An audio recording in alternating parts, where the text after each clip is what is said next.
Hey, Tom. Hey, Charlie. Hey, Brad, if he comes back. Charlie. Hey, Tom. Charlie ain't here. It's Can you hear Brad. me now? Yeah. Yeah. It's Joey.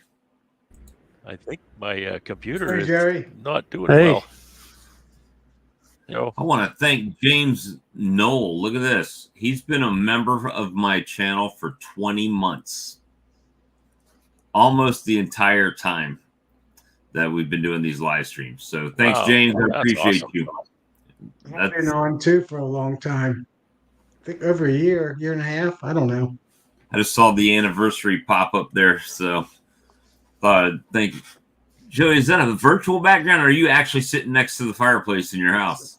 It's a virtual, but it is my fireplace. That's one way to do it, man. Lighting's always perfect when you take that picture like that and put it in the background. And there's Morgan. Hey, Morgan. Hello. You doing all right? You doing okay tonight? Oh yeah. Just a little tired, but you know, like you said, I didn't get my old man nap in. I'll tell you what, the weather is swinging here so weirdly that, you know, at night it's like 28. Right now it's 53. I mean, they were kind of bees out flying around today. So, we got Dan from D&N Apiaries. Hey, Dan. Hey, Dan. How's it going, guys? So Good. We've been getting nothing but rain and more. We're supposed to get another 2 inch to 2 inches How are you, Bob? tomorrow. Good. I took my first sting of the year on my arm today. I jumped in the work truck and I was leaving. I was like, you know what? There's that fondant patty, the strong microbials patty I had, and it was sitting out on top of a feed bucket. I'm like, you know what? I'll just move that feed bucket and chuck it in there and put it back down, right?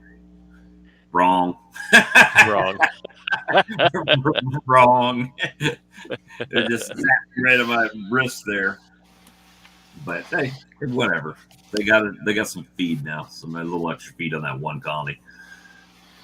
But you know, it's just that weird time of year where there's just not a whole lot to talk about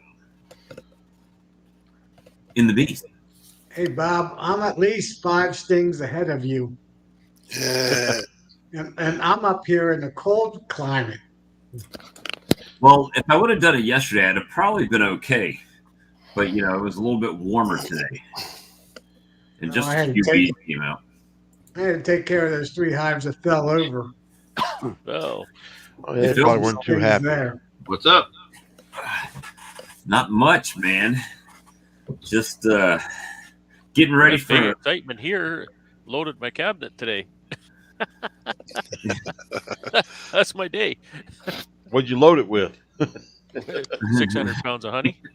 There you go. a lot of honey. Yeah. You still got a lot left. Yeah, How much do you still have sitting over there?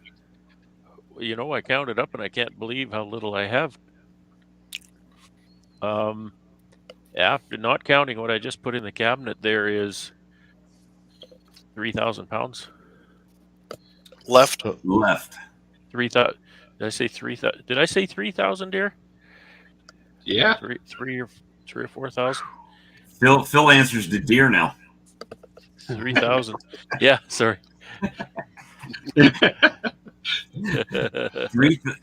Down. Yeah, something like it's about 3,000. So you're down to 3,000 pounds. Yeah, that's kind of nuts. Because that's I was going to say 7,000, but that's 8,000 pounds. That's not even really. Is that enough to make it till your honey comes in? Or you? Yeah, it should be. I mean, but I guess what I'm really trying to say is this on pace with sales of last year, or is it further along than it would be? I'm in a little different position right now than I normally am. Normally, I'll have more packed honey on hand. Mm-hmm. So what I'm counting here is just the honey that's in the pail still. in the 5-gallon pail, and there's about 500 pounds at the packer now, and then the 600 that's in the cabinet. So that's another 1,000, right? Right. So if we count that, if we take what I've got packed in the jars and whatnot, and then take everything else, we're looking at about 4,000 at this point left over. But that's not that much. I did some conversing with Mike Gordon today. It looks like the Form Rustler bullets are going to make their first appearance in Canada this year. So cool. So that's exciting on a couple fronts, because to me, it's showing my product is starting to expand. Right? They had the lure, but now they're doing away with a competitor's product and bringing mine in because they've sold out of it. So that's good. It's expansion. So I'm actually gonna. I don't know if I can bring that in my suitcase. I don't know if I can bring it in my suitcase. So I'm gonna have to probably ship you a package with some stuff in it. But I'm gonna get it there. And I overnighted the passport application back. You know how much it cost me to send 2 pieces of paper overnight to New Hampshire from here? More than a bottle of whiteout, I'll bet. $30.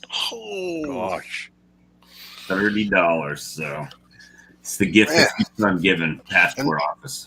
They didn't even kiss you. Jeez. No lube with that one. That was for sure. Yeah.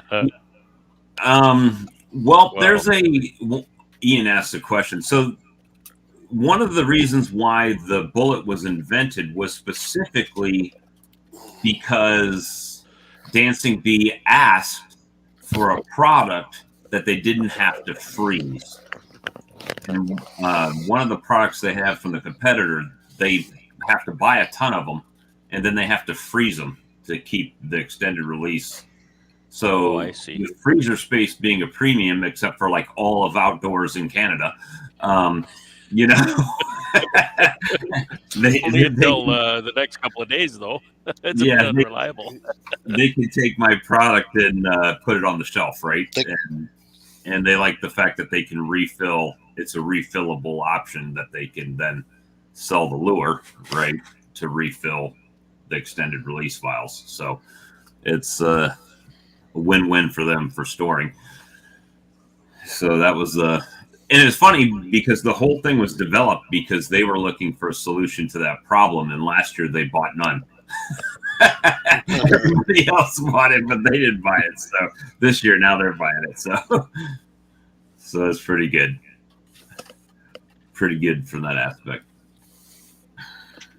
So you guys got anything of interest coming up? We had a big topic last night about pollen supplement and spirulina. Yeah. Spirulina. So that was a pretty good discussion. That sounds really interesting. I'll be back in the green swamp turd isn't very the swamp turd, very appealing, but other than that. Yeah, I mean, for 3 ingredient patties that won't, well, I won't say won't. He has never experienced them drying out. Yeah, it was surprising because anything with sugar in it, going to dry out and turn hard. Yeah, and it was just he said he used Ultra Bee and spirulina, and 25% spirulina to Ultra Bee at by weight, and then 2-to-1 syrup, right? So that's pretty good because usually any mix that I've tried, whether it's been Ian's formula was the one that I had the least drying on, with the flaxseed oil and the coconut oil. That had the least drying for me. But any other patty that I made with Ultra Bee, it seemed like if it didn't get consumed right away, it dried up and got hard in the colony, and I'd have to get rid of it. There's Todd. Hey, Todd, guess what we had? It's Tuesday. We had tacos tonight. It was Taco Tuesday here.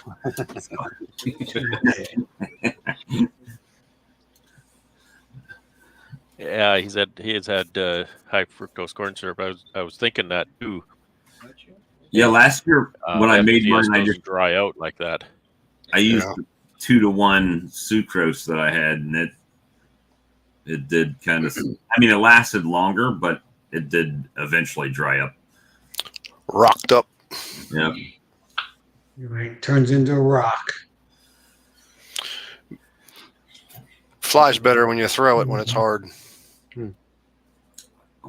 What in the world's happening? We got 1,569 viewers right now, and I haven't seen Fox Plus.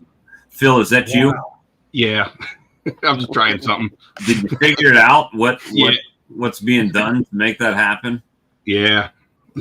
So it's all fake viewers, or you paid for it actually counts. So. Well, the fact that it counts and that doesn't really say that it's real viewers. Well, no, it's not real viewers, but okay. Now it's 1722, so it just keeps going up and up and up, and then it drops down. It's like you're paying. Are you paying for advertisers or something? Or no? All right, you'll have to let me in on that. Yeah. Some YouTube math there. Oh, he just converted it, hit the viewers into pesos, and that's Yes, peso number. It's confused because we got part Canada, part US. The conversion rate on viewers is off. 2116. I don't know what you did. It's on steroids right now. That's funny. 1,800 browsers open. Could be. He's got 1,800 different tabs with it on open right now. His computer's locked down. We're also Phil's streaming this right now. Brad's streaming it. I'm streaming it. So it's on 3 different channels right now. Okay. You know what's going on. Lee's party is streaming on it.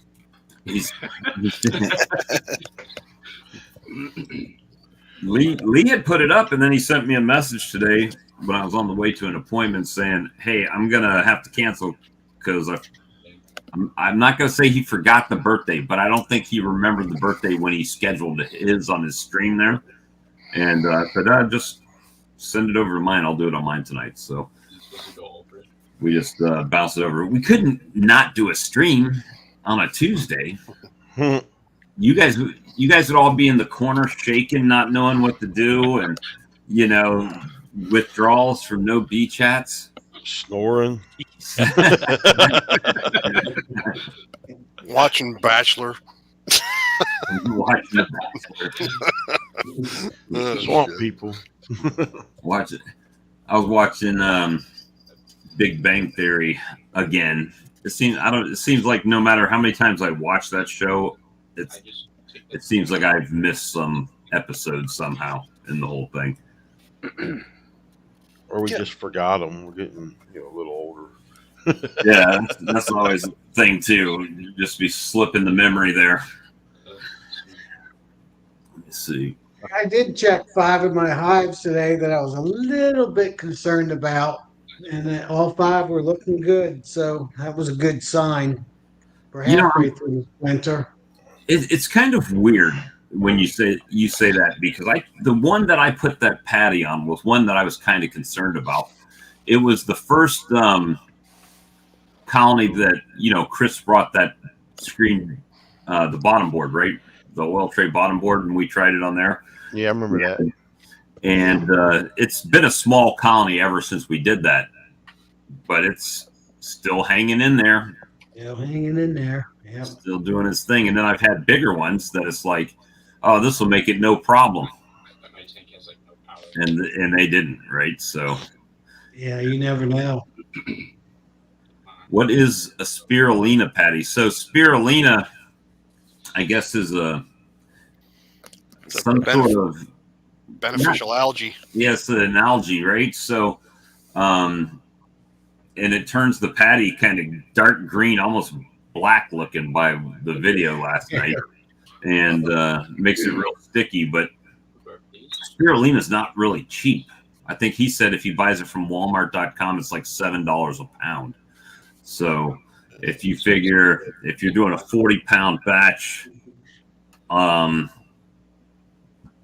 you know, of pollen sub, you're looking to have to buy what, at least 10 pounds, 10, 12 pounds to make patties. Yeah, the pickle patty. Green one. And he said it's worked well for him, but you know, he's not telling everybody to go out and do it, but it's supposed to work good. You know, Too expensive for me.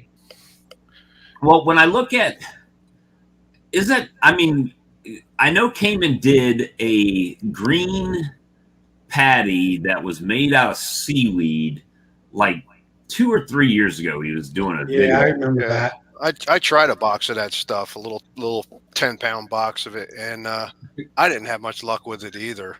And it was expensive, the patties. I don't remember the company who sold it, but it was expensive, and I didn't have much luck with it. And I'm pretty sure that's the same thing that Cayman said, if I'm remembering correctly. It's been a couple years since I've seen the videos, but it was one of those things where he was like, well, I just don't know of anything they looked for in it that didn't do real good for him. Yeah. So this may or may not be the same thing. It I don't know. It rocked up. It was hard when you put it on there. It wasn't a nice, soft, pliable patty. And the bees didn't go to it like I wanted them to go to it. And within 2 or 3 weeks of them not touching it, I was like, all it's doing is staining my frames green, And yeah, that's what Tom said last night. Is everything that patty touches green. Oh yeah. I remember shit wasn't cheap, man. I mean, a box of it was like $70 for a little box. Yeah. Well, you think too that the wax, any wax that you render off of it too, is going to end up making it real dark. Yeah, it turned his hands green. Yeah. They should make it blue so they call it the Smurf substitute. And small hive beetles were still attracted to it. So that's probably because of the protein level. And you see, Robert says Tom has never tried the Apis Biologics Biocontrol. I'm a big fan of the Apis product. Yeah, I'll second that. I've had pretty good luck. Mm-hmm. But hey, everybody's going to have a different experience. The only one here where you are. Let me see. I've never used a patty of any kind. You've never used a pollen patty of any kind? Nope. When does you guys' pollen really start flowing down there? Is it about this time? A little bit later? On the warmer days, we have a little coming in. Okay. Yesterday, actually, the sun was shining when I went through my bee yard. I could see a little pollen going in. Well, today mine were actually on the tube and on the liquid feeder, which surprised me because I had filled the liquid up. I put 10 gallons out. It's been a few days before the temperature really dropped. I was really worried that it was going to freeze up in the tote when it got to the 20s, but it didn't freeze. And today they were a few bees on it, not like a summer, but they were out there getting some. Okay. But I think if this cold snap will go away, it's going to start ramping up here pretty quick. Let's see. Melanie says they've been bringing in pollen in North Florida for 2 weeks. So it's coming. It'll be here soon, the next few weeks. Did you get to reverse your boxes yet, Joey? Actually, today I did that. But I went through 4 or 5 of them, and only one needed rotating, so I just stopped. I actually made a video on it, so got a You little put it out already? It probably go out Saturday. But Okay. I tell you, usually this time of year, actually, when I do my rotations, I try to do it on the 15th of January. And usually the top box is full of bees and very few in the bottom. But I had bees, even some brood in some of the bottom. So I just stopped the project, come back to the house, waiting on the rain. They all look good to me. You must have had some pollen coming in the past week. That brood. Yeah. Yeah. Starting, well, in the next couple weeks, when the pollen starts here, I'll have to really keep an eye on it because they will flat plug that box right out of pollen. I mean, it'll just be slam full. Yeah, when the tulip poplar trees bloom in my area, if it doesn't rain the week that it's blooming, they can fill a whole deep box up with pollen. Sounds like a good time to throw pollen traps on. Yeah, yes. But the problem is that big flower is faces up, and if it rains, then it's over with. Wipes it out. Yeah, floods it out. So some years we get it, and some years we don't. Well, when you get it, you get it. Yes. I mean, it'll be on the cars and everything, a whole film of it, just Wow. flying everywhere. Well, if you look at the Texas, or I can't call it the Texas bee supply, it's just the bee supply, right? So they had a chart that shows mine should start. Let's see if I can find it on their site. It should start around the middle of February. I'm sorry, it says February 1st to February 15th, which usually falls right along with when we would make splits around the middle of February. Start making splits, which I usually try to wait a little bit longer to let them grow in population before I start splitting them out. I'm trying to see, I don't know where that chart is on their site.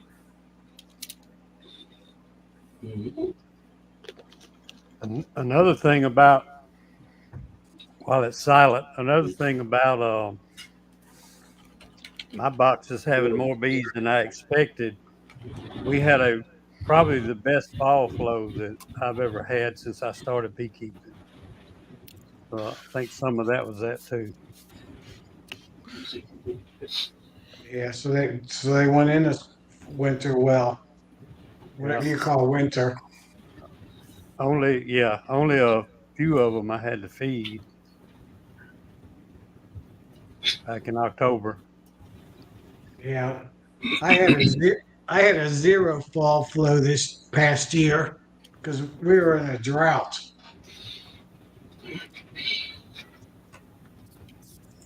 Well, we did too. We had that summer dearth and the regular summer dearth and the drought on top of that. I don't know how it did it, but we had one of the best fall flows in my area.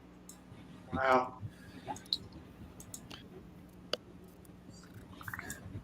Even the ragweed wasn't putting stuff out. It's like, wow, that was the first ever.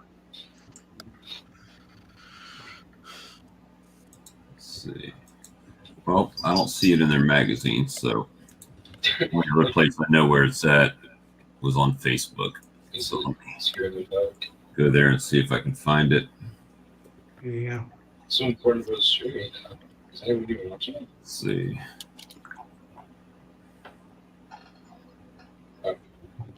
I saw next week on Thursday, it's supposed to be like 55 and sunny. So I'm hoping to get in all my hives. Yeah, supposed they're to all get doing. 75 here this week, but it's supposed to be rainy all the rest of the week. So Yeah, same here. You know, we're supposed to hit 60, but rain, rain, rain. Yeah, I got 63 on Friday, but there's a 70% chance of rain. Oh my God. let's see. Hey, at least they're getting out to get a little bit of a cleansing flight, and they're not locked down. They can go if it's just a little sprinkle or whatever. They can get out and get back. Where are you located, Dan? I'm in New Jersey. New This is- Jersey. The Bee Supply put this chart out for pollen, significant pollen flow start dates. So it looks like it's by this chart. It says that mine should be. I'm right in here. Should be February 1st through the 15th. Oh, I'm February 15th through the 30th. March 1st, the 15th, and that's about right. Yeah, I'm right in the on that line that you're between March and April. Yeah, but you know what? This year it might all be shifted up north a little bit, being an El Nino, strong El Nino year. yeah. Maps, whatever. You gotta keep your eye on them. Yeah, You know. I know my silver maple tree always had buds on it. Yeah. They froze their buds off last week. That ain't no joke. Yeah. So there's, I guess up here where you are, Brad, is after May 15th or around May 15th. Oh, yeah. Well, usually a little before that. It'll be in April sometime, No, it's but not heavy pollen flow. See, the one thing, I'll go backwards here. The one thing that's kind of surprising to me when I got to know beekeepers, keeping bees in a much different climate, is a lot of your nectar flows come from trees. And in our area, almost none of it does. It all comes from, low flowering plants. But in April, we get some pollen from poplars, and I think even some of the evergreens produce some pollen. It's a T2. But the early trees then give us some pollen in April. But we don't get any nectar until mid to late May. Dandelion is the first thing we get. Usually around March here, we'll get that. I call it the yellow cloud, right? Where everything is just covered with pollen.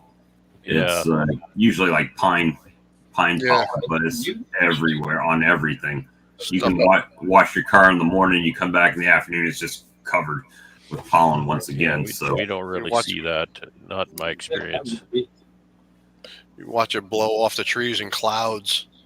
I'm not scary. Yeah.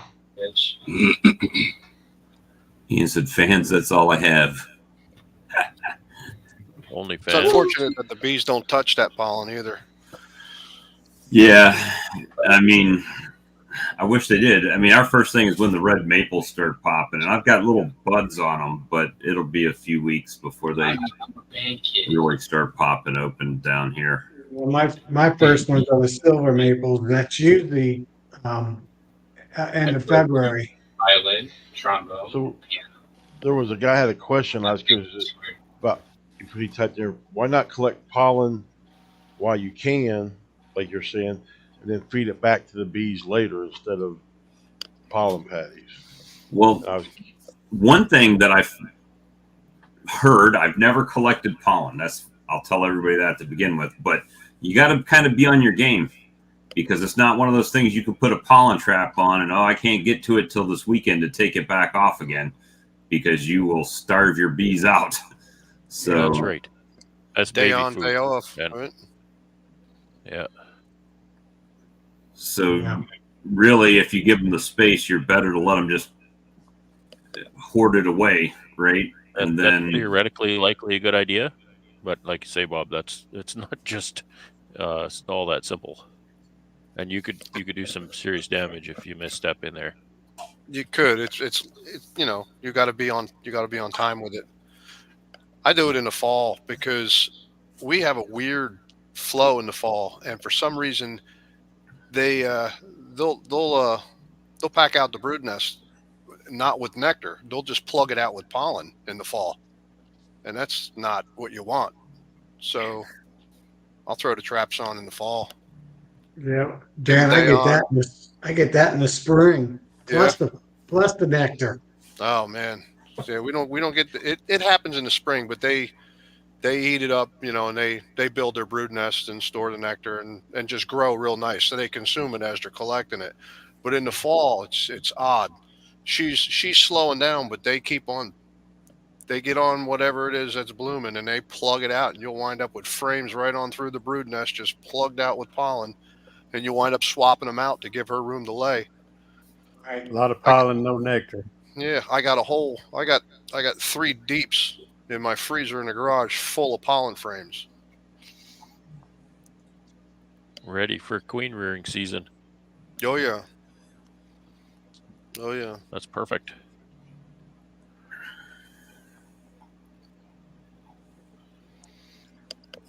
Yeah, too bad they don't hit all those oak tree pollen that comes out. I got a lot of oak trees. Yeah, we got them here too. Oaks and pines. Yeah, we got tons Yeah. of pine trees here. And the bad part is, when I started beekeeping here, I had a lot of farm field around me. But in the last 2-3 years, they started developing those into houses. And it's just continuing. They're just building more and more subdivisions and knocking more farmers' fields down. Yeah. And I think part of that is because, you know, families like Ian's are going away, right? The kids aren't real interested in doing the farming anymore. The parents are getting older to where they don't want to do it anymore. So the only option is to start selling the land off. And then these property developers come in and buy it all up and just build houses and apartments and condos and everything else. And all my fields are going away. So Yeah. Speaking My of, honey is probably 98% trees, maybe 2% flowers, Yeah. just from the neighborhood. speaking of farms, that you ever make any progress with your neighborhood strawberry farm, Bob? no answers from them from my inquiries or anything. They probably won't. They, but we're gonna just do what we can, and you know, if I've got to find out yards to put bees on, I guess that's what I'm gonna have to do, is find some out yards. I still have I guess 14 acres that surround me that are woods.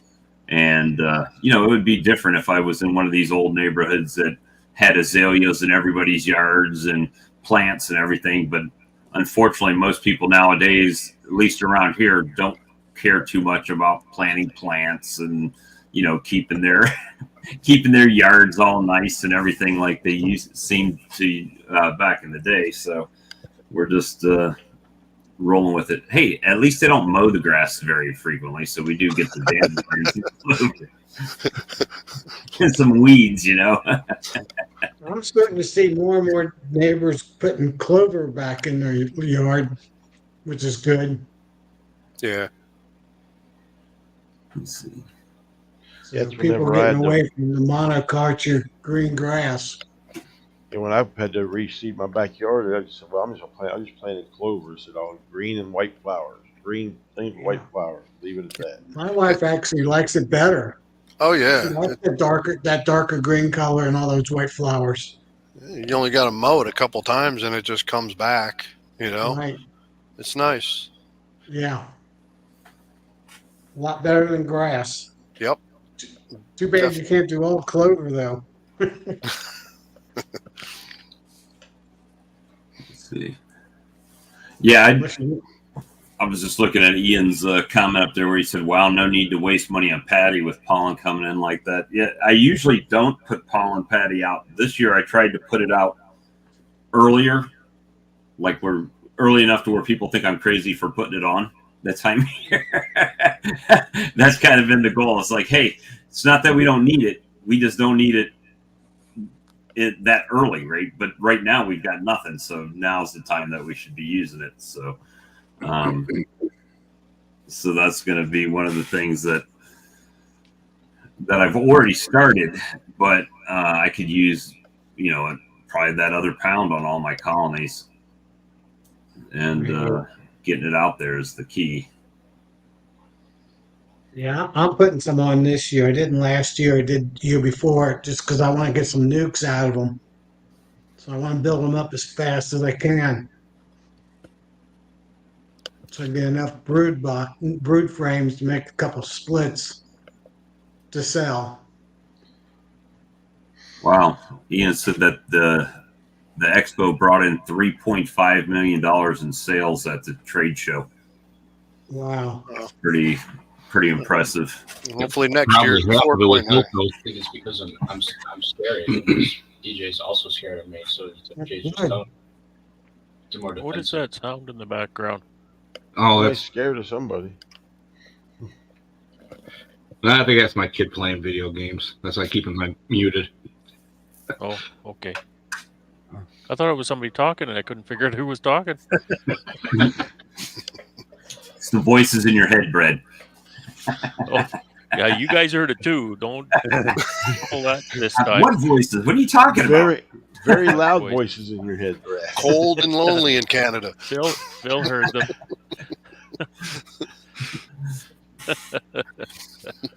Well played. yeah, I don't have to worry about no kids in my house.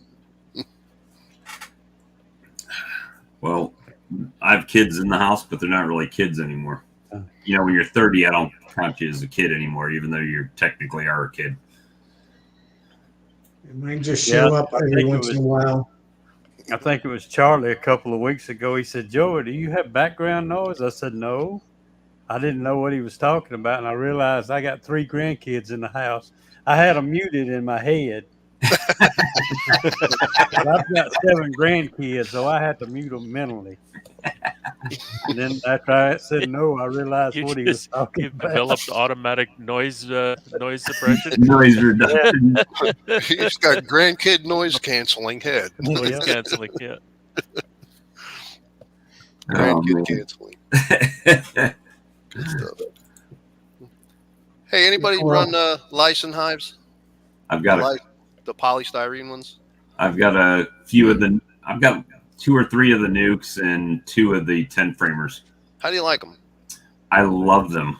My bees love them. I think I'm going to pick up a couple. We got a show coming up, and I can get them for better bee. I don't have to pay for the shipping, so I think I'm going to. If you ask Brad, wax moths love them too. Oh yeah. Well, wax moths like everything, but yeah, definitely could make a mess of polystyrene for sure. Keep, so let me ask you, you say, I think I want to pick some up. Why do you want to run them? And there's good reasons to run them. I just want to have a conversation about that. I have so many out yards, and just in my backyard, that's like the golden children, if you will. I want to put them back there, but for thermal to monitor the thermal properties of them and see how the bees react to them versus all of my other stuff. Where are you located? I'm in New Jersey. New Jersey. The coast, right along the coast. You get some lower temperatures, but nothing too crazy low. No, we were in the teens last week. I mean. Yeah.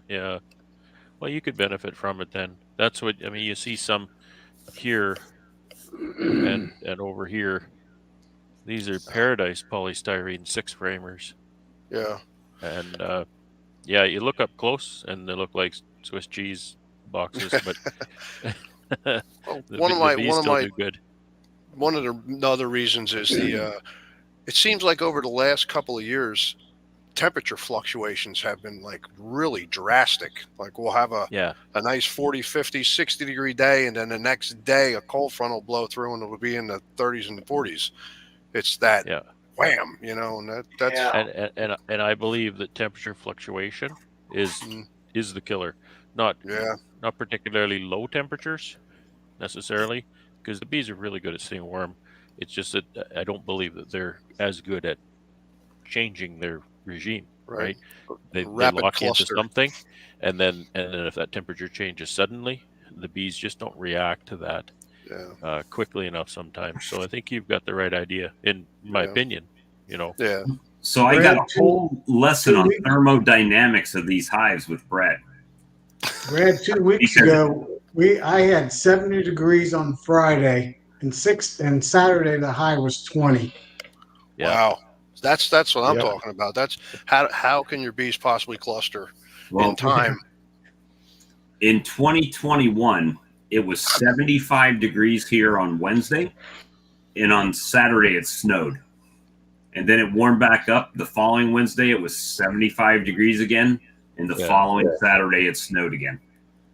She's like a roller coaster. Yep. Yeah. And took I took Brad's Thermodynamics 101 with bees, and that the polystyrene doesn't help heat the bees. It doesn't help keep them warm. It just helps keep their temperature separated from the exterior ambient temperature around the colony. Exactly that's exactly what I want them for. Is for that. Yeah. And that's insulation. Like our value in insulation is resistance to heat transfer. So the misconception that we often have, and those people in warmer climates, like really hot climates, Texas and stuff, might get this a little better, is that a lot of us think insulation keeps things warm. Well, it doesn't at all. It decouples. It thermally decouples inside from outside. And so you can insulate a house to keep it cool if you're trying to air condition it, or you can insulate a house to keep it warm if you're trying to heat it. But it doesn't keep it cool or keep it warm by itself. It decouples. So I think you're on the right track. That's what it does. It separates that outside fluctuation from what the bees have got going on right in there. It gives them more time. Gives them the shock, instead of it being over a 20-hour period, will be over a longer period. It gives them more time to do what they need to do. So example of that here, where I am near Winnipeg, in the center of Canada, is we can get some very cold temperatures here in the winter. We can get fluctuations, but not as much as some other places. But what the colonies that really consistently will do well in the winter is colonies that get completely buried in snow. If you get 6 feet of snow, or a snowbank, a snowdrift, it covers your colonies, those colonies will be fine and they'll do well. And that's because you've now taken all wind chill factors out of the equation. You've taken fluctuations of the ambient air temperature out of the equation, because snow is actually a very good insulator. And now the moderating factor for the temperature, in that they'll actually melt out a little igloo. If you dig in there, they'll have an igloo melted out 4 or 6 inches around that hive in the snow. The snow won't be touching the hive at all. And so in that little igloo, it's the ground temperature that then moderates that temperature of that igloo where that hive sits. And the ground doesn't change temperature very fast at all. It's really slow to change temperature. And not only that, but you do have a geothermal effect. So the ground itself keeps the ground warm. It's still going to be below freezing, but it'll moderate that. And decouple that from all of those drastic changes going on. So even though you may not have that kind of snow cover, you can kind of visualize these effects on that hive, so you can recreate some of that with that polystyrene hive. Well, I just bought an Apiary hive, and I was actually disappointed with it because the top lid is vented. It's like, what's the whole purpose of the insulated box when they vent the lid? So I think I'm going to get some spray foam and insulate it. Oh, those things are the best thing ever. Everybody on the interwebs is saying they're the best thing ever developed. Yeah. So Dan, one other thing I meant to point out with that whole snow cover idea is thermal gain. People talk about thermal gain. And I Yes. think thermal gain is your enemy. You do not want thermal gain, in my opinion. And that's also what the snow cover does, is it keeps the sun off the hive, so you don't have that 24-hour cycle of the sun hitting the hive and then it get cold at night and then sun hitting the hive the next day. Right. You don't get that. So I think that's another factor. Solar gain is a negative for the hive. Bee wraps, in my opinion, should be white or silver, not black. That's duly noted. I mean, I was always a fan of solar gain. Maybe I'll change my tune to that. You know. Well, these are kind of theories that I believe are true, and so do some experimenting, see if you can break them. Well, I know Love where it if my somebody can colonies break are the theory. sitting. Yeah. That when the sun rises in the morning and it's coming up, my house gets it first, right? And then my house casts a shadow on my apiary until the sun gets up high enough. And you can see the colonies that are not getting hit by the shadow. Well, you can definitely walk out there and see them flying first. You know, they're out and about. And then as the sun comes up and it starts hitting these other colonies and they start warming up and waking up a little bit, then it's game on, right, for everybody. But you can really see it, especially the ones that are on the other side of that driveway that are on that side. They don't get hit at all by the house. And they're out first thing in the morning doing their thing. So a couple of years ago, I bought 4 broodminder temperature sensors, and I put them initially. I put them on the top bars. Now I run a migratory cover, so it's just a 3/4 inch piece of plywood with a 1/2 inch shim. So it just, it's not a lot of R value or anything, and it's not even a double thing like an inner and then a telescoping. So if you can picture that. But this temperature sensor was sitting right on the top bar of the hive, single deep colony. And I looked at that data for quite a few months. I watched that data, and when you look at broodminder's data, they also superimpose on your data graph the measured ambient temperature in your area. So that's really nice because you can then see any correlations between your data and what's going on in the ambient surrounding.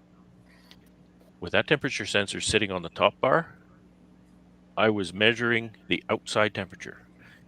Oh, wow! The bees Right through had the lid, huh? almost no effect on that temperature sensor. It was sitting on the top bar. You think that's close enough to the cluster? I was measuring outside temperature. I tipped it and set it just between the top bars, and it leveled right out and started measuring what I believe was almost consistent cluster temperature. So just that small change, it only changed by about 1 inch. Wow. In there. If you So, if you talk to Ed, Mr. Ed, or Randy, and all them, and I've seen it myself. If you do cutouts, you'll find out that the bees are almost always on the north side of the house. Sometimes on the east, northeast corner, seldom on the west, and never on the south. Yeah. Bees actually prefer to be in the shade, I think, so they can control the thermal a little bit better inside their hive. Huh. Hey guys, I'm gonna have to What you're saying, sign Brad, off. I'll talk to y'all supports the later. same thing. See you, Morgan. See you later, Morgan. See you, Morgan. Which Y'all is have a good interesting evening. because Seeley actually talks a lot about bees choosing an entrance that's on the south. That's inconsistent with what Brother Adam talked about too. So I think there's a lot of questions there still because a lot of the experts don't agree, and even the anecdotes don't really agree. So I saw that. I saw that, Tom, the thing with Randy, and it was pretty interesting that he stated that like 90% of the cutouts that he does are in that position. So that was pretty interesting. Yeah, and I've done 5 or 6, and they've all been on the north side. Yeah. Yeah. I mean, that's the bees themselves saying, they're telling you. Right. They don't want to be in the direct sun. Yeah. Weird. Or, in the roof of a house, or the eaves with that thermal heat. Yeah, but like Brad, like you were saying with Tom Seeley, I read that book, The Honeybee Democracy, and all about that, his studies, and he put a lot of time in proving that they like the South. So it's like, okay, flip a coin, you know? Well, if you notice, a lot of Randy and Mr. Ed's cutouts are underneath the houses, right? The houses are on pillars or stanchions, right? And they're underneath, so they're really shading themselves from the sun as well under there. So it's pretty interesting. Right. And Either in Stillie's the work wall too or in the floor. was feral First hives floor. too, so they were all tree cavities and stuff like that. So there's a few dynamics that are different there. If you think about the thermodynamics, the thermal R value decoupling that we talked about, the top of a tree cavity where the bees are has how much tree above it? 20, 30, 40, 80 feet, right? Yeah. So there's a huge insulating R value on the infinity. very top, right? And then there's the tree cavity outside the tree wall outside the cavity that they're living in, which could be 6 inches, it could be 3 feet. You don't know. So there could be a very high insulative value there as well. And a tree, a tree cavity in a tree in the forest, there's going to be a lot of shade there anyway. So yeah, who would care they're looking, which way it's facing half the time? They're looking for the sheer cubic inch, Hey, Brad, when I set my hives up for wintertime, I try to simulate a tree as much as I can, because I try to do a high R value in the top and a high R value in the bottom. And then, of course, my boxes are R 9.1, basically R1. So if there is any condensation, it's not on the top and it's not in the bottom. It's on my sides. Same as a tree. A tree's R infinity, top and bottom. And the trees anywhere R6, R10, depending what tree it is. Works out perfect All for the bees. condensation's on the side, on the inside of the tree. Brad, I just called in to confirm one of the things you were saying a minute ago and agree with you. Is last year I'd put a insulated blanket over all my hives, and so I had basically 3 sets of 12, and on 2 of the sets of 12 they were underneath a green tarp. So I had the insulation, and to cover the insulation, just to make sure the extra weather wouldn't bother it, I basically kind of like a cozy hive cozy, except for bee cozy, except for it enclosed the top as well. Anyway, long story short, 2 of them were green and 1 was black, and the let's call it 90% of the ones underneath the black died. The ones underneath the green, 90% of them lived. So everything what you were just saying is 100% accurate too. I mean, that is a perfect field study. Because, so would you say the shade of green that you had was light enough that you don't imagine that the thermal gain was appreciable? It wasn't as bad as the black. Let's just put it that way, because for whatever reason, and like I said, every one of these hives have the same basic colonies, the same setup, same everything. The only difference is one was black and the other 2 are green. And like I said, 90% of the black one died, and only out of the other 24, only 1 hive died out of the other 24. But all but 2, so 10 out of 12 died underneath the black. So do it again. Repeat it. Repeat it. See if we can get a trend here. So, anyway. Well, like I say, hives that are covered in the snow here, they do great. And I think that's one reason that the sun doesn't get at them. Sun doesn't get at them. Cold cluster that stays. I had a younger beekeeper here, somebody who hadn't kept bees very long. I think it was 22. It was 2022 when we had all that snow in April, and he contacted myself, and his mentor was a friend of mine, and he phoned me and he said, I don't know what to tell this guy, because he was losing his mind. It was early May, and his bees in this one yard were covered in literally 6 feet of snow. He showed a picture. He dug down to find a hive, and it was 6 feet down in the snow in early May. Wow. And I said, I don't know what to tell you, but my gut says don't worry about it. That's pretty late, though, right? That's very, very late. Yeah. But, 'Cause and he got back to us in mid to late June, and he said, you know what, guys? I had 2 yards of bees. One was under 6 feet of snow, and the other one had, moderate snow cover. In May, they were not covered in snow at all. And he said the yard that didn't have hardly any snow, the bees were terrible. And that yard covered in snow, they were fantastic. So in that instance, the rule was really proven. So yeah. it's tough to see. You lose your hives in the snowbank, you think, oh man, what's going on? But just leave it be. Well, I mean, really, there's not. If it is under 6 foot of snow, there's nothing you can do. If it's dead anyway, it's dead. There's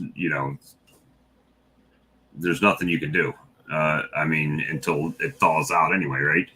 So, I mean, as far as digging down to them, I mean, you could dig them. Get a big machine and do a lot of digging. Dig them all out and watch them fly in the snow. At least they can clean out the dead, carry out the corpses. But,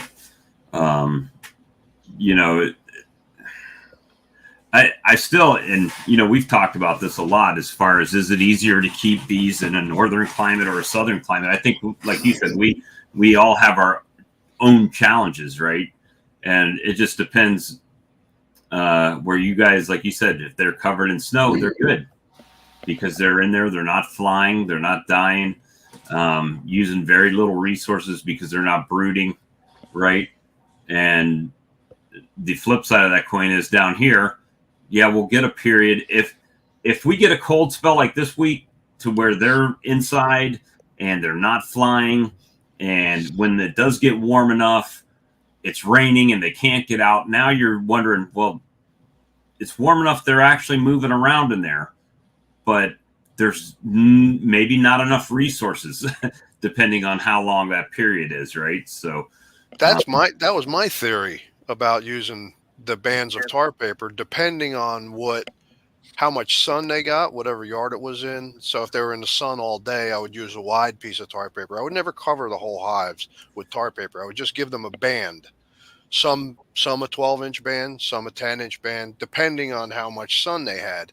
Now, my theory on that was just to give them enough solar gain so they could move to where there would be some food in the hive and the cluster wasn't so tight. But that theory is up for debate. I think that's a valid concern because we do hear that a lot where, they starved and they had food right beside. However, I'll talk about something different here. If you can picture my finger here drawing a graph, when you go, what the research showed, and the reason that we winter our bees at 4 degrees C, which is about 40 F, in our buildings is because they've calculated that ambient temperature results in the lowest metabolic rate, so the lowest consumption of feed. And the graph goes like this: when that temperature increases over, say, 40 F, which I think most people here are talking F, the feed consumption, the metabolic rate and feed consumption goes like this. That fast, huh? It goes up pretty fast. And if you go, I'm sorry, I got a giant cat here that needs attention. It's a polar bear. So if you go below that, as the temperature decreases from 40 F, the feed consumption goes, I'll start over here. The feed consumption goes like this as the temperature drops. Okay? So your metabolic rate as the temperature falls increases way slower, way slower than it does when the temperature increases. When it gets above over 40 F, it just starts to skyrocket, right? Well, when it starts to go down, it doesn't increase very fast at all. So most there's of a our little- days in the winter up here, most of the days are in the 40s. I mean, like last week we had a couple days in the 20s, but I would have to say a good part of the winter is in the 40s, low 40s, high 30s, maybe mid 30s. But nothing like you guys. There's always those are some little things that sort of, when you look at that hive now and you look at the things that you're doing to help them survive. You know, I get concerned in the spring and the fall. I get concerned when my hives are outside, because I mean, you can see them here. They're wooden hives. They don't have any wrapping. They'll sit out into early November outside, and I'm be looking at temperatures of -10 C or colder. So you'd be looking at temperatures possibly close to 0 F before they get moved into the building. And I'm standing there biting my nails thinking, oh no, what's going on? Right? My poor bees, they're quite fine. They're quite fine. I watched a study of some college, and I believe it was in Wisconsin, and they had taken a colony of bees and they put them, they took 2 colonies. One, they put it in a wooden hive. I think it was insulated. And then the other one, they took a colony of bees and they put it in a, like a screen, like a mesh box. And to prove that the cold doesn't kill the bees, that they just consume more energy. So as long as they can get to the energy, sugar, then they can maintain their body heat and they can survive. And that's kind of like with Tom last week when his hives fell over and it was below 0 degrees or whatever, at 0 degrees. His hive, because they were able to consume energy. Yeah. And, 6 days. And then they got down to -2. Then Fred Dunn -0. Fred Dunn did a article or whatever, what do you want to call it, blog the other day, was talking about if bees do not have any like a cluster or whatever, how long they can survive at a sub temperature. And I forget what it was, but it's like if they go below like 20 degrees for 2 days, they'll perish. But if they can survive, if they're able to cluster and get above that temperature. If they have enough feed. Here's a little experiment that was done near me, just a few miles east of me. I had a friend who's a beekeeper there, and he didn't get his bees put away one winter. And he was running 75 colonies. I think it was running 75 colonies. And he didn't get his bees put away, so they sat in wooden boxes just like this all winter. And it was disastrous. It was absolutely disastrous. However, he did a post-mortem on every one of those colonies, and because it was a very expensive experiment for him. Out of 75 colonies, and I believe I've got this right, out of 75 colonies, 3 survived. Can you believe that? A Canadian winter, -40 for weeks, right? One of them, no, 2 of them iced up because they didn't have enough ventilation to get rid of the condensation as they consumed the feed. So that was, and so 70 hives starved to death. Okay. So had they had more feed available, maybe they would have had more survive, because 3 of them did survive. They had enough feed and they had enough ventilation to keep the condensation out, and they survived. Am I dropping out? Hey, Robert, those 3 hives went from -3 to 20 Fahrenheit, or -20, -6 Celsius for 6 days. Yeah. Where did I get and to? they survived. So they can survive 6 days of 20 or cooler. It's funny when Brad's talking. It's a Kramer is like moving, like he, you can see the. Yeah. Sorry, I don't know if what I said came through. Did you get what I said? So this is what I'm saying though. It's not 20 degrees for 3 days or whatever. Where did I drop out in that story? It's a pretty important story, I think. I think all of it. You said you had 3 that survived. So if chances are, if they had more feed, that more would have survived. Yeah. Oh yeah. So it's 75 colonies. 2 of them iced up because they couldn't ventilate the moisture. 3 of them survived because they had enough feed to get through, and 70 of them died of starvation. So Starvation. they didn't die. God, What what they a didn't sad die sight. of They didn't die was from cold. freezing up. They didn't die from the cold.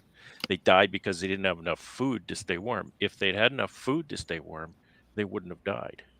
Right. So Right. this, I think that was a really interesting experiment, although extremely sad and expensive, for him. He gets his bees put away now every year. Yeah, like I said, I've watched a video on it. I'll have to see if I can find it, but I watched a video. Like I said, it was Wisconsin. I'm pretty sure it was about 2 years ago, 3 years ago. I seen it, but they took it was basically an open air hive, and it survived. Well, Yeah, I don't know. if you can keep the wind off of them and that sort of thing. The Yeah, rain. it's the cluster. It's the cluster provides the insulation, not the box. Well, if you ever look at the thermal pictures that, especially now, a lot of people are putting them up with flares and whatnot, that you'll see the box is definitely cooler around, but there's that white hot cluster in the box, right? So I have one of those cameras, and yes, the image looks a lot more dramatic than it really is. It's because if you actually look at the temperature of that white hot spot as compared to the cold spot, it's really not that much of a difference. That camera compensates automatically to give you the greatest image range for what it's seeing. So if it sees an image that has a variation of 2 degrees Celsius, it'll go through its entire color range within 2 degrees Celsius. It looks like it's molten bees. Right. So, yeah, I think it looks a lot more dramatic than it is because obviously you'd feel it with your hand if it was that dramatic. But I mean, anyway, it does. this is all give you the interesting example. stuff, right? Pardon me, It'll Bob. definitely show you the difference, though, how the temperature is Oh, yeah. much hotter at the cluster than it is in the box itself, right? So yeah, it is warmer. So the blanket statement that the cluster doesn't warm the box at all, that's not true, obviously, but it's not dramatic. The cluster It's just itself offers basically ambient temperature that's coming off of them. Yeah, it's almost the cluster radiator. provides almost all of the insulation that they need, really. Yeah, on the ones that fell over on the center hive, middle hive, there was a pretty good cluster of bees that somehow fell another 3 or 4 inches from the frame, and they were clustered there. Those bees died, but all the ones that were still in the frame, between 3 frames that didn't break apart, they survived. So what Tom was saying earlier about insulation on the top, that's controlling humidity, moisture, condensation, and ice. And I think that's probably the greatest contribution that your insulation in the winter gives you. It gives the colony the capacity to keep, the cavity free of ice and condensation above. You don't want that condensation dripping on the bees, Right. etc. Right. So I think that's the chief contribution of insulation, in my opinion. Yeah.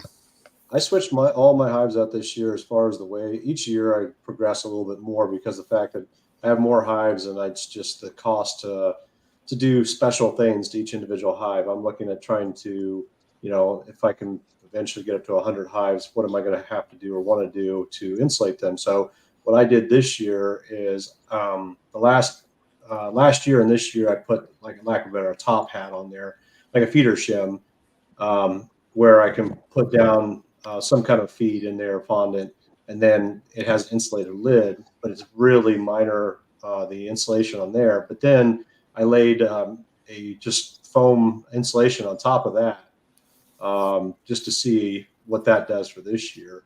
But I'm only insulating the lids at this point. I'm not insulating the sides anymore. So I'm kind of interested to see what's going to happen. Now, this year I did a little bit different as far as I did use the Apis Biologics. So hopefully that has some help. But I'm interested to see if that minimal, if you will, insulation, just insulating the roof, is going to make a difference. Hey, Robert, read about the condensation hive method. That's basically what I do. I just make sure the condensation's on the side, so I don't insulate the side of the boxes. I don't want to. I want all the condensation to be on the sides. Yeah, they can access it if they need it there. Then they can access it too, easier.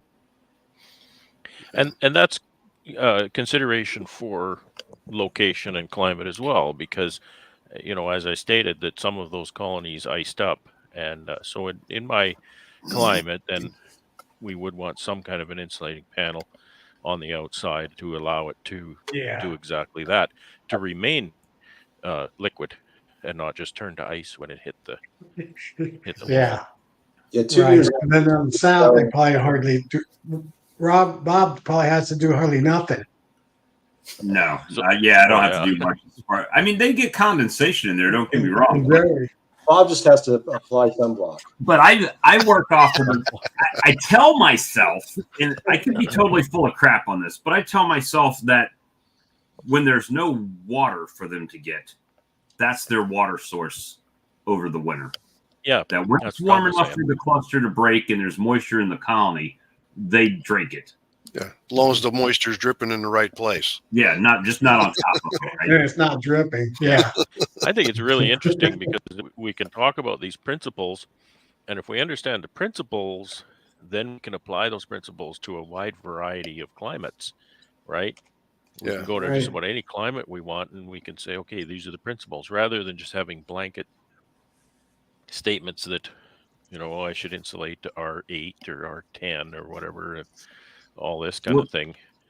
And see, that's why people gave me a chuckle a few weeks ago when I said I was applying Canadian beekeeping techniques down in South Carolina. And people, that's hilarious. Well, I call them Canadian, but it's like in China, Chinese food is just food, right? Food. So it's the same thing. So Canadian beekeeping techniques is still just beekeeping techniques, but you guys do them at a different time of the year. So when you guys bring them out and it's cold outside and you're slapping patties on them, well, I was traditionally not doing that here. So I tried to back it up to when the temperatures were such that, well, this is about the time that they need to start stimulating brood growth in the colonies to be able to feed them. So that's when I started feeding them in December, feeding them some pollen and trying to inch them along till nature takes over, right? And it got quite a chuckle because I probably stated it incorrectly, but that's the principle. I'm just rolling the timing of what I'm doing to fit my geography. And hopefully it works. But I think as beekeepers, we get in this mold to where we keep doing the same things we've done year after year after year because, well, I was taught to do it that way because that's the way the guy that taught me did it. So that's the way I'm going to do it. And now when I show somebody, he's going to do it the way I did it. And I'm only doing it because this other guy showed me and that's how he did it. Right. And sometimes we get in that analysis paralysis where we stay in our own little box and it's like, well, we're going to split on Valentine's Day because that's when people down here split on Valentine's Day, right? and we just don't stop to say, well, why are we doing that? Well, I'm doing it because Sam does it that day, and Sam's doing it because whoever told him is doing it that way, right? Because the book told you to. Cool. Yeah. When you get bees, you have your first year or two or whatever bees. Find somebody that's successful. Don't just listen to anybody. Because you be listening to a beekeeper and they've never kept a colony of bees alive over the winter in their life. And I just read a Facebook post with this. I really felt sorry for this guy, but I applauded his stick-to-itness. He said he's been keeping bees for 8 years and he's never successfully wintered a colony. And I thought that's really sad because he buys bees every year. Yeah, that's funny. But if you need to applaud him for just admitting if you find somebody who's successful, and just mimic what they're doing to kind of get by, and then get your education going, and then you can start to figure out exactly why they're doing what they're doing. And sometimes you can see holes in it and say, you know what, I'm gonna, maybe try something else. That's where the education starts. So yeah, definitely mimic at the beginning when you don't know anything. That's what I did. I have an apprentice. That's the one thing I told her. I said, "You're not a beekeeper until you get a colony of bees through the winter. Then you're a beekeeper. Well, you Other start than to that, get then you're if you're not, you're just a bee haver. Well, that's what this guy said. He said, "I'm not a beekeeper. I'm a bee buyer." He said, I really applauded his humor about the whole thing, because it was quite sad. Well, most of us run not for profits anyway. Not that we don't want to profit. It's just, I keep telling myself it's just a hobby. Well, it's one of those things that I'm finding, for me personally, after looking at my tax return this year and the You said the ugly word. 1 to 2 inch thick of invoices where I've purchased things, is that that's something I can control, right? I can stop. Well, maybe I can't, but most people can stop buying stuff, right? It's like, I've got enough stuff. Let's just fill those up and get them going. And now cut my overhead from continuously buying, stuff I don't need. Obviously there's stuff you do need, like feed and pollen sub and stuff like that, treatments and stuff like that you're going to do. But there's stuff in there. I bet you all of us could go through our list and be like, did I really need that item, right? Did I need another Chinese hive tool? I don't know, Or the stuff you buy and you got a big plan and then you never implement it, or you do and it doesn't work, and it just becomes something collecting dust in the corner, and you realize, well, there's a bunch of money down the toilet. I know. So it's like, it's just. But you try your best, right? But there's things like I did that first time. I'm like, okay, I'm going to buy queens after the solstice, and I'm going to make splits, and I'm going to have nukes going into spring. And you spend $1,100 on queens because it's late in the year. And how many of them took? 0. $1,100, bam, off the bottom line, right? Plus the resources. That's not a net loss, though. That's not a net loss, though. So it's just one of those things that you can control some of those things, right? And probably bring, well, for me, maybe bring me to at least starting some debt management, right? To start recouping some of that money, as long as I don't keep funneling it out the bottom, right? So, like flying to Canada for a week, that's that's an expense. I'm going to start to feel bad. Oh man, I tell you, every time I deal with the passport office, I'm like, man, this trip's just getting more and more and more expensive every time. Really worth it? Let me see. I haven't bought the plane tickets yet. It's $800 and some for the room. I spent $500 on passport, so I'm $1,300 in and haven't even bought my way to there yet. So we're talking probably $2,000 before food and all that other stuff. So yeah, it's starting to add up. Thank God it's a tax deduction for next year. So there you go. So we're building deductions, but as far as controlling my expenses, I'm not. Right now, it's my plan to not add more boxes. I'm going to fill up what I've got. I'm going to utilize what I got. That's what I keep telling myself. Utilize what I got. I've got plenty of 2-frame nukes. I've got plenty of 5-frame nukes, 6-frame nukes, deeps, bottom boards, top. I got enough of that. I just have to fill them and keep them alive, right? Right.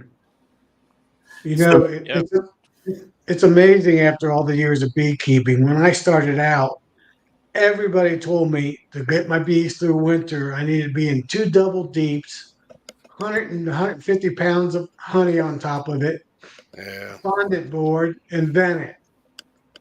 And now, after all these years, I'm down to a single deep, I insulate the top and I don't vent. You were lied to, Tom. Ladies and gentlemen, I mean, no, the person who told me he keeps 200 hives and that's exactly what he does. And he wraps his hives and everything. Everybody does it different. ladies and gentlemen, the king of Kraken. But I found out, I work full Hey, time. boss. I don't have Cheers to so that. I found out I About can keep the time you hive showed and let me up. just pack out one box and then insulate the top really well so no moisture drips on them. Sure. And Yeah. they get through my Southwest Ohio winter. Let me see. Bob, you think you're bad. I bought a second house, and it was on the border of a 600-acre ornament tree farm. That's, hey, at least it's in a good spot if they're nectar producing trees or pollen producing trees. I got While virgin Brian was fresca asking gin. something about your margarita machine. Yeah, so that person sold them. They sold my margarita machines. So I've got to find some more cheap ones to look for. So till then, I need to get a refill. Otherwise known as fresca. Fresca. I said I got a virgin fresca and gin, otherwise known as Well, fresca. I looked into that after you brought it up because it made a lot of sense because with your creaming honey, the fact that you do have to chill creamed honey down after you blend it for a period of time, you have it right there in the machine. So you could put a switch on that, so a timer, so it turns the machine on every 15 minutes and turns it, runs for 2 minutes, turns off 15 minutes, whatever. And then when you're ready, you can just crank on the chiller and chill the thing down. And then before it sets, you could just open up the valve and out it comes. So I think it's pretty brilliant, but I looked into it and I wasn't able to find anything that was reasonably priced because I was thinking, man, that's dual purpose right there. Margarita machine and honey creamer. Because honestly, how often are you creaming honey? The other 80% of the time, man, you got a margarita machine. Well, I just got to looking at that $35,000 machine, and it just seemed to me that it was an auger. I mean, you can't see it, but you see it turning and it popping air out like it's just pushing the air around. So my thought was that, hell, I could get one of those for, well, I found a couple for $125 a piece on there, load it full of some seed honey, some creamed honey, and just turn it on mix and let that slushy machine just turn it and blend everything together. And what they do is, if you listen to his video, they run it and mix it together. They pump it out right into a bucket. They put the bucket in a chiller for 24 hours. They bring it back the next day. They dump it back in. They turn it some more, pump it back out, put it back in the chiller. Then they bottle it. So it's still like a 3-day process. So my thought was, hey, put it in the slushy machine, just let it turn and mix it up, open the front, put it in the bucket, done. The viscosity might be a problem. That's the only thing that I'm thinking because my mom she used to have a restaurant business and she had one of those commercial, and you know how most of them are dual, like they have two units. And the gear is stripped out of that thing a couple of times. I had to repair it. And so my only concern, but you could 3D print it, so it's not really a big deal for you. If you did strip out the gear, hell, the 3D printed gear would probably be stronger than the gear that's in it. However, if I remember right, the gear is inside the machine. I can't remember. It's been too many years since I repaired it, but that would be my only concern, is the gear may not be strong enough, because I think that the honey, especially creamed honey, might be a little bit tougher than the slushy. Maybe not, but it's pretty brilliant though if it does work, because like I said, it does everything you want it to do. I mean, set that thing on a timer and presto. The only thing that I noticed is some of the ones that I've seen that actually put like the range for the chiller, it's colder than what they suggest for honey. So I think you don't have to run it that long, because it's you could run it as it chills. So you could run it, I don't know what the time frame is, but you could figure that out. You run it for 30 minutes, shut it off for 30 minutes, run it for 30 minutes, shut it off for 30 minutes, because that would it would bring the temperature down. By the time it's cooling too far, you could turn it back on, and you could even take one of those rain, or what's it called? Not Rainbird, Inkbird, and use that. Just glue it on the outside of it, so that way it's sensing the temperature through the plastic. Yes, it won't be as accurate, but you can set inside that Inkbird. You can set a range, so you could say to turn on and off at 10 degrees or something like that, and you could adjust the temperature to meet the temperature inside, if that makes sense. It may not be, whatever that is that you're trying to chill it to, 20 degrees, I don't know. But you could definitely adjust the device so it would see that.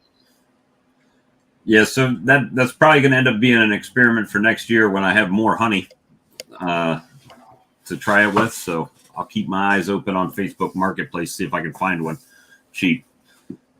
Otherwise, I'll have to contact my good friends at Vivor and see if they'll send me one to do a video on.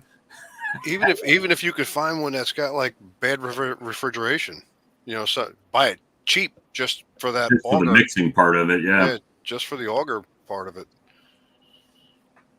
So it's definitely cheaper than $35,000, that's for sure, for home use.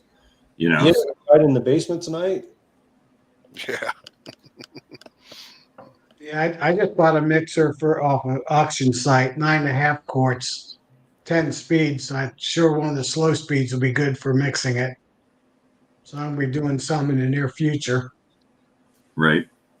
I did. I stripped out. I bought that heating cabinet, that food heating cabinet, and that was one of my big projects this last week. When I got the heating cabinet, it was all analog controls, right? And there's no, you turn the dial to low, medium, hot, whatever. There was no way to really control it. I didn't feel. So I stripped all the electronics out of it, and I put in two of those Inkbirds, and now I can digitally control it through the Wi-Fi. So now that cabinet, I'm able to dial it in and get exactly whatever temperature I want. So that's been pretty nice. Now you can say, "Hey Alexa, set the warming cabinet to 100 degrees." I don't know if those work with that, but yeah, on my phone, and it sends me an alarm. Hey Siri, mix my honey. Yeah, it sends me an alarm now. So if it goes over temperature, and then it also has that digital alarm out on the cabinet that would go off. So nice. But the real question is, have you actually warmed some honey and put it in bottles yet? I didn't, but however, I have a good excuse. I'm full of excuses. But at least it's an excuse. There you go.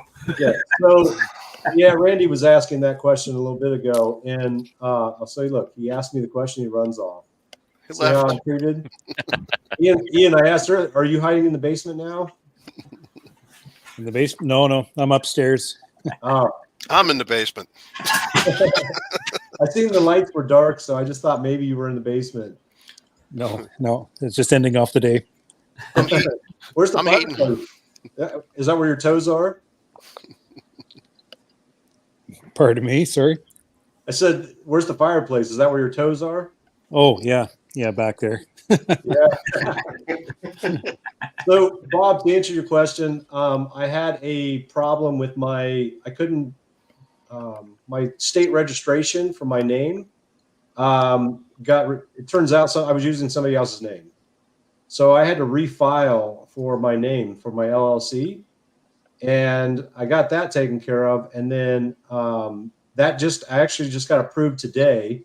I submitted it 2 weeks ago. It got rejected, and I got the rejection letter, and then I refiled. And so that got taken care of. So I'm official now with the new name. And then the heating cabinet is now up and running. And I actually, while we were talking here, I've been online with a person that's taking care of my labels. So that part's good, except for here, let me share my screen. Maybe you guys can answer this. Well, I don't think this is a Canadian thing, maybe, but 2 seconds, and I will share this. Let's see. What about the guy that wanted to buy all the honey? Is he still game or no? Yeah, that's still. I mean, we haven't negotiated a rate, but I'm trying to get all my ducks in a row. If I can figure out how to switch this camera to See, you're better than me. I'd be worried he'd find honey from someone else. I would already be Is this present? Is that In Ohio, you have to use at least 70% of your honey. You can add 30% of somebody else's honey and sell it up to 30%. that wasn't it, Robert? I know. I'm trying to figure out. It's not here. It's not showing me the normal options from my camera. It just has USB You and. don't have a button at the bottom that says present. No, hold on. Let me close this and then see if it's maybe because I have full screen and maybe it's off the bottom of the screen. Should say mute, stop cam, settings, present. Yeah. I'm fortunate enough to be able to pick old refrigerators out of the garbage at work and make them into honey warmers. I've made 4 of them. I give them out to my friends. Here's one of them right here. Okay, can you see that? So UPC, I did not realize that UPCs were owned by a nonprofit organization. You have to pay a fee to own a UPC. Really? Yep. That's right. And so this is how the UPC. I had the GS1. Yep, GS1. That's right. Is the U.S. organization that takes care of it. But I was going to ask you guys, and U.S. buddy, it's global. Oh, is it? Okay. It just yeah. it says GS1 US, so I just assumed. That's the US. So what, you arm. purchase your own UPC seal? Yeah, for each, and you have to have one for each size, each flavor, whatever. And then the first, and over here is I was trying to find, there's a 9-digit and a 6-digit, and I was just going to ask you guys what's better. But I can't find where that's at now. I had it up on my screen. Is that one they're picturing right there? Scroll down. That one in the picture. That's what you A bit want. farther. Go down. There's 2 types. That's what you want right there. So that's here. That's the 9-digit, right? That's this one here. If you go, and I apologize for scrolling all over God's creation here. I did have this up earlier, but here's your cost structure. If anybody out there cares, but you get 10 UPCs for $250, or it's $30 for each. But so this is a subscription, though. Well, this is a one-time, right? An annual fee. If you buy one, you don't have to pay an annual up to 10.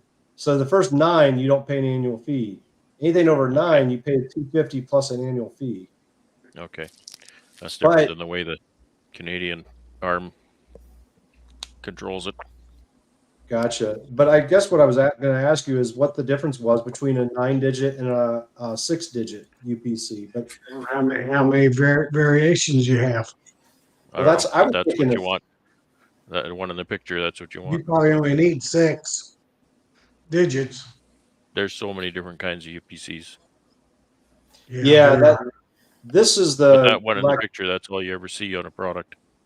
Yeah, that was why I was looking at this, because I have to have this to do business with them. So I have to purchase this, but for me, I only have to purchase 2. I have for a tip 2 for you sizes. next time.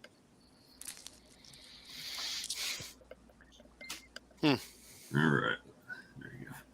You want a tip on UPCs? 39. Absolutely. I'll take any helpful hints you can give. Go to a website called Simply Barcodes.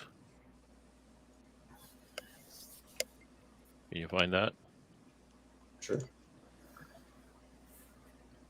I don't remember where I bought my barcode for my swarm lure. But I had to have a barcode to sell at retail. See, Robert?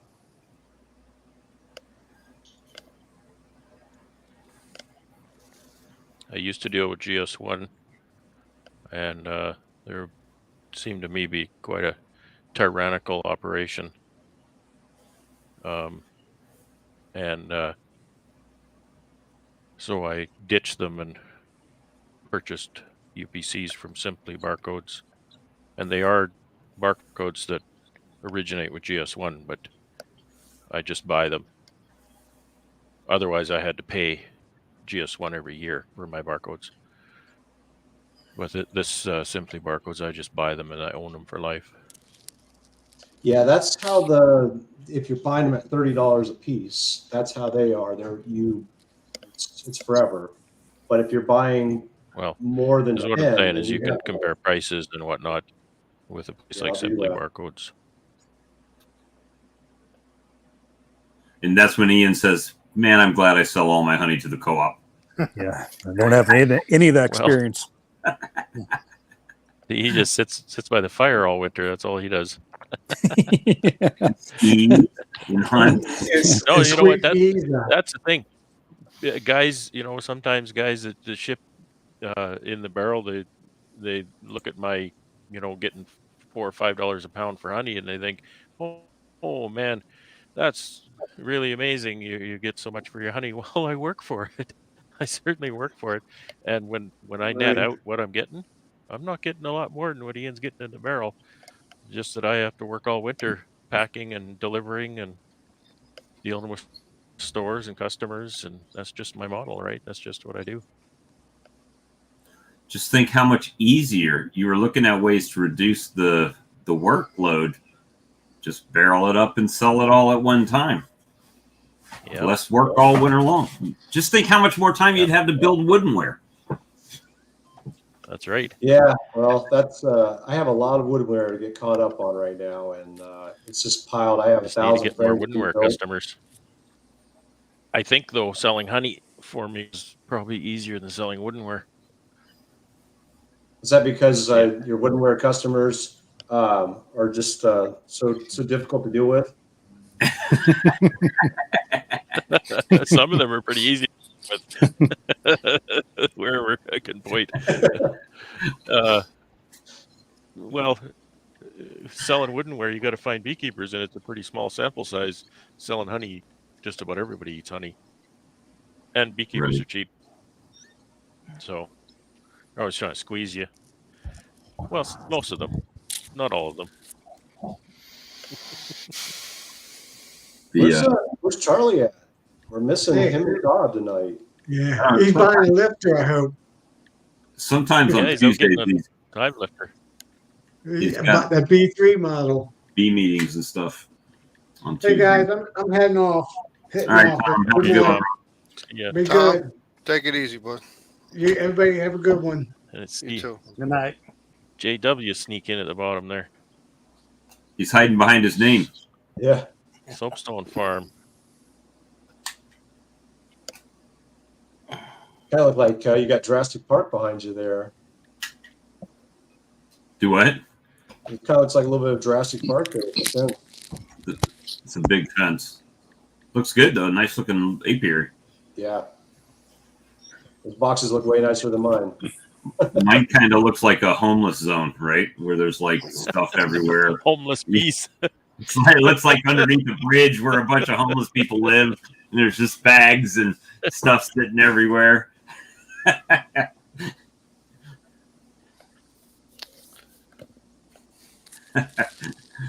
yeah, it's I think once you get your stuff up and going there, Robert, you'll probably be saying, why didn't I do this earlier? Why? I definitely could see that. At this point, like I said, I kind of knew all the hurdles I had to go through, but I just didn't fully realize it at the time. Like this UPC part, I just assumed you went on and generated a UPC. I had no idea you had to go pay a fee and register it with somebody. They are unique, so somebody's got to organize that. Yeah. Well, I just assumed that they weren't that unique. I don't know. And I don't know. Is that a requirement under the law for you, or are you selling to stores that are going to be scanning products? It's going to go into a retail store. So okay, most of my stores don't scan. There's a few of them scan, but most of mine don't scan. But I have UPCs anyway, just cover the bases. Yeah, so that was one thing. It's like that's something new to me. And then I've been running underneath. I created a new name because I'm this particular what I'm selling the honey for now is just for the college tuition. And so I created a name that is more unique just for that. Well, I didn't even think to register it. So when I went to register it, it was already taken. So here I was using somebody else's name basically. So I had to go and backtrack and, eat crow and redo that. So it's like a lot of these little things that I know better. I just wasn't really thinking about it because I wasn't planning on retelling, until, I wouldn't always wanted to, but when I actually went to do it, I just didn't realize it was that complicated. So am I the only one that doesn't have an LLC? It's like I don't have an LLC. Sole proprietorship, right? Just sell it, and I don't.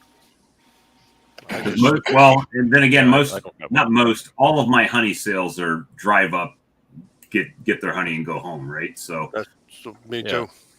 It's all word of mouth. I mean, have to worry about it too much. I had a call today. A lady wanted to buy a gallon, but she's not going to like my gallon price because it's the same as my bottle price. So whatever 12 pounds is, hun, that's your price, $120 a gallon. So, and then they, without fail, they'll price say, goes down, but not very fast. They'll say, "Oh, well, I can order that on Amazon cheaper. Have fun. Off you go." Thanks for stopping by. Have a wonderful day now.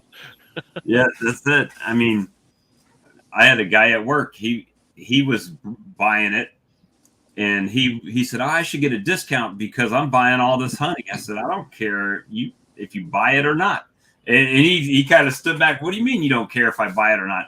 I said, because someone else will buy it before I've run out. Somebody standing behind you is going to. Yeah, I'm not worried about your little. You should know.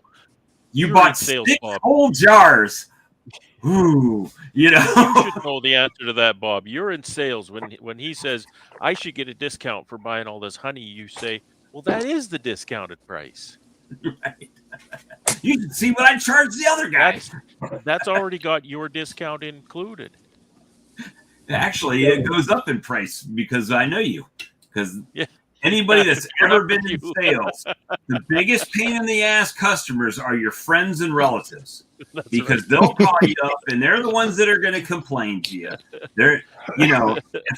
Let's face it, if I get something from the store and it's not quite what I expected or something, I'm not going back to Walmart. I'm not the guy going back to Walmart and say, you know what? This juice wasn't what I thought it was going to be, It's just not me. And I think most people are like that. I'm not driving all the way back to Walmart because my $2 purchase sucked, right? I just won't buy that product again. But friends and family will make sure they go out of their way to tell you, oh, that honey I got from you last time, it got totally solid in the jar. So what do you want me to do about it? Heat it up. It's always something, Hey guys, I got to duck out, man. All right, Dan, appreciate you, brother. Hey, Dan. I'll talk to you guys later. Good talking to you. All right. Good night. Good night. I've always wondered why people buy honey and let it crystallize. I don't know why they don't eat it first. Right. You bought it to sit it on your shelf, right? Yeah. That's your creamed honey customer. Well, I was at the shop or the store the other day, and I was actually surprised how many bottles of honey were crystallized on the shelf. Yeah. So it amazes me that they have a local section in our stores, and it's supposed to be stuff that's, you leaving, Ian? Yes, he is. Looks like it. Bye, Ian. He waved his hand. But we have this local section, and there's combed honey, and the combed honey is crystallized around the comb honey, right? So it's like chunk honey in the jar, and it's like, that's never going to sell. You're never going to decrystallize that without messing up the comb honey, probably. So and the most amazing part is that the people they're buying it from don't come and check their shelves to at least take that off of the shelf, because that's I could probably take that back to the house, heat it up, pull out the comb part of it, Yeah. You know, save the jar, save the liquid honey that's in there. Yeah, But it's a pain. Yes. But Gus Mitchell had a little thing, a video on how he decrystallizes chunk honey. He says he if you does. lay it on its side Yeah, and you slowly bring it up to temperature, he has pretty good success with it. But he said if you leave it vertical, he said it just turns to mush. So yeah, you wants get to a collapse. piece of wax at the top like that. Been there. floating in the top. Yeah. I did that 1 year, and it just I don't know. I think people thought it was like floaties more than anything. You It know, just didn't do I've well. done that at markets, and the only time I've ever done it is if I am harvesting some of that comb and I have a market in the next couple of days, and then I'll fill a few jars like that. Problem is I don't charge a premium. It's the same price as a liquid jar, and they sell out like that, no sweat. Mm. But I don't want to make more of those than I'm going to sell in the next couple of days because it's going to granulate, and then it's a pain. But you're right, Bob. That's what I do with my stores. I go to a store and stock the shelf. I don't and if know. Are there's you anything picking up my that's audio now? Yeah, we can pick you up now. granulated in the Or store, we could. I'll pull it off and replace it. Yeah, there was several there, but the store owner said that their customers understand and it doesn't bother them, so they didn't seem I think to care. some do, because I had a big grocery store here. There were 4 1 kg jars sitting there on the shelf, and I was behind on my packing. I didn't have anything to replace them with, so I just left them there. By the time I did get product take into the store, they were gone. So I guess some customers love my honey enough and they know honey, so they thought, well, I'll just warm that up a bit. But at the same time, though, a couple of the people like the winery and another place that contacted me. One of their complaints were that they were getting plastic bottles from people or from a particular vendor, and the honey was crystallizing really quickly in the bottles, and they thought that there was something wrong with the honey. Like, that's just called honey. But they felt that there was something wrong with the product because it was crystallizing. So, you know, some people realize it and some people don't, you know. I had an aunt that I gave honey, and she left it on the shelf and it crystallized over like 6 months, and she threw out half the jar, and I was like, why did you throw out half the jar? And she's like, because it crystallized. And I was like, well, yeah, that's going to happen.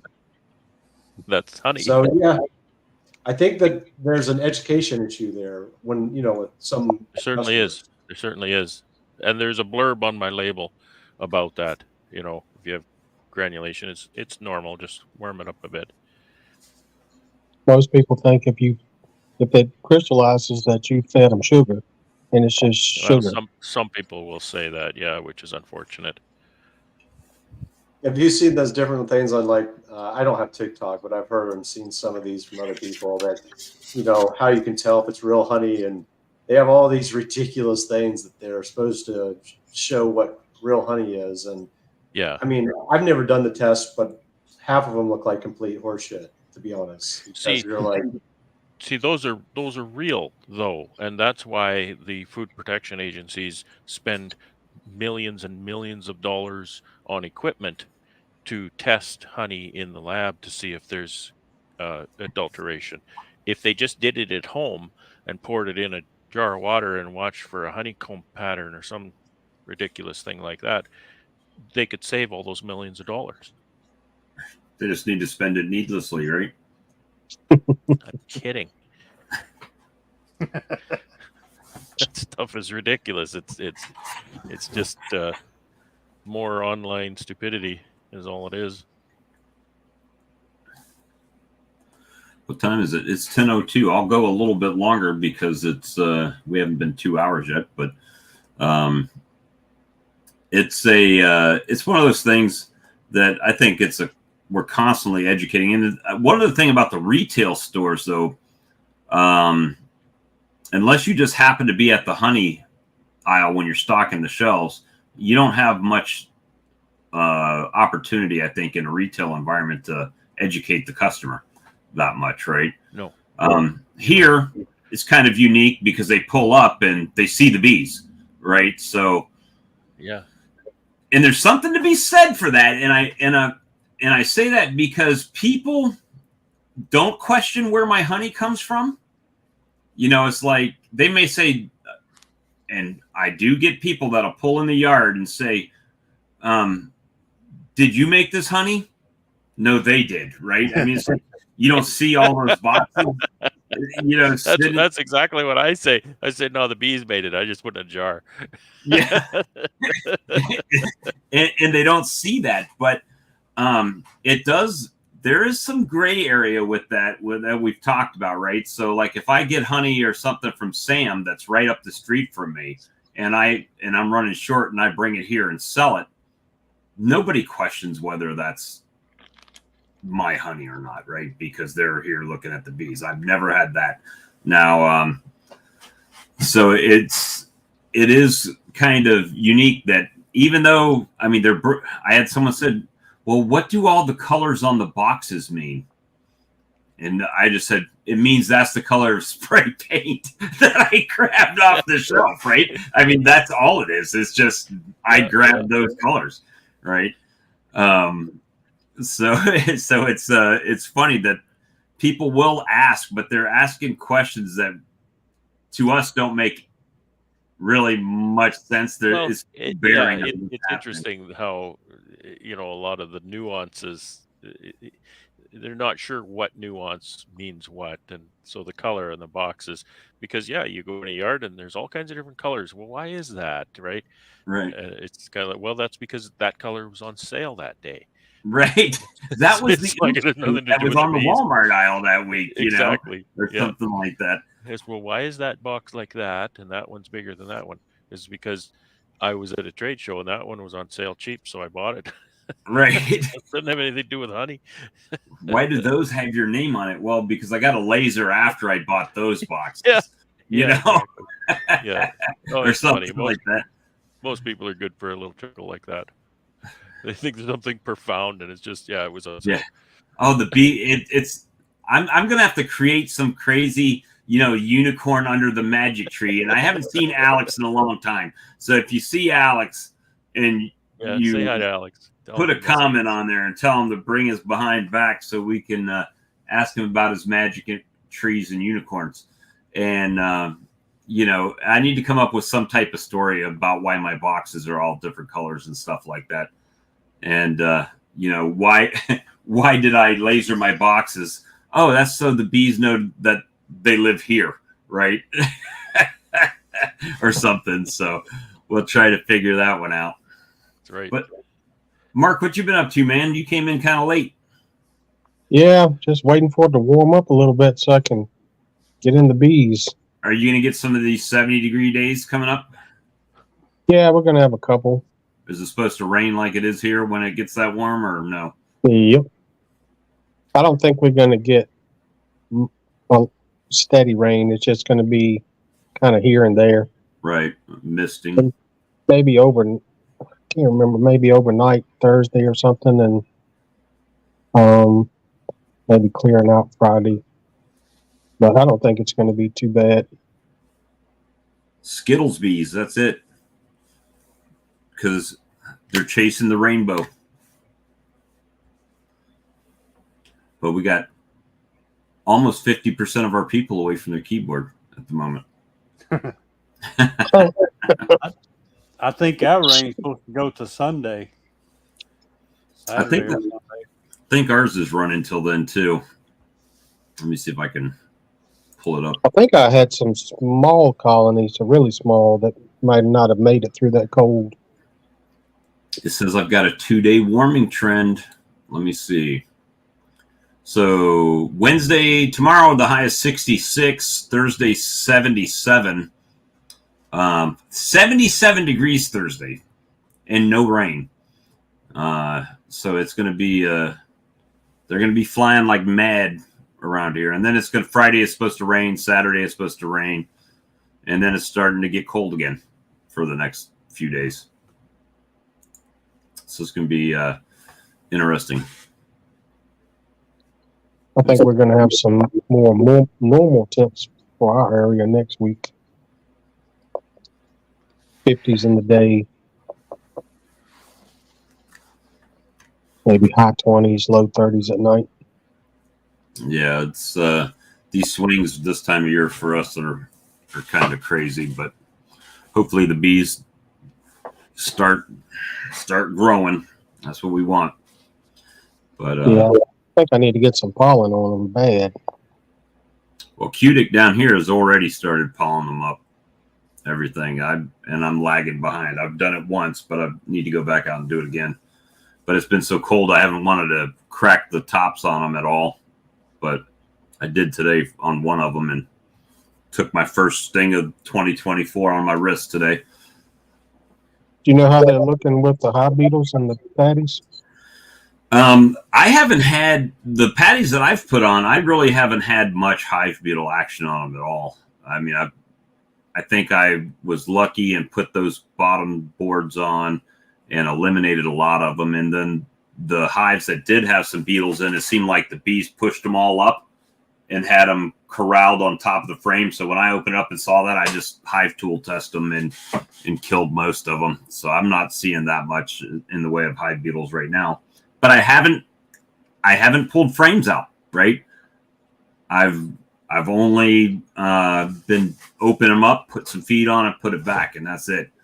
I haven't torn them apart yet. So maybe you knocked them down pretty good. I'm hoping that's the case, but we'll see in the next little bit how many of them are probably going to make it and how many of them just totally didn't make it. But I'm not too worried about that, because the ones that didn't make it, that gives me plenty of food and resources that weren't eaten for my splits and building back up my other colonies, right? So I'm just trying to, I guess, look at it cups half full situation, right? Not going to focus too much on the losses, just more on what I'm trying to do this year and growing it. Yeah, my experience, when those bees that survive really started growing, it's nice to have that drone comb and stuff to go use on them. Just pop it in the box and let them go. Yeah. See, Robert's daughter photobombing back there with the dance. You should let her dance, man. You should have let her dance, and she would have not realized that she was all over the interwebs dancing in the background. That's funny. Let me see. Well, anyway, guys, we've been going for 2 hours and 2 minutes now, and it's a little bit after 10. I have work tomorrow, so I'm going to go ahead and end the live stream tonight. That's 2 ugly words you done said tonight. Work. Taxes and work. Taxes and work. Yeah. That's for sure. I wanted to thank James Knoll again for being a member for 20 months of the channel. I appreciate that. And, it really helps me out. Helps push me over the limit for the month a lot of times. And, if you haven't subscribed to everybody up here on the screen, please do, or, that have shown up tonight. That Ian guy, you guys probably never heard of him before. So go help him out and make sure you're subscribed to him. Yeah, he's got a growing channel. Yeah, he's got a growing channel. Give him a like. A fledgling channel. He needs all the help he can get. Yeah. And we'll see you guys on the next stream. I guess Charlie's usually on here to tell us he'll be live on Friday. I assume he'll be live again this Friday, and Gunline on Saturdays. And we'll see you guys on the next live stream. Good night. Good night. Good night, everybody. Good night.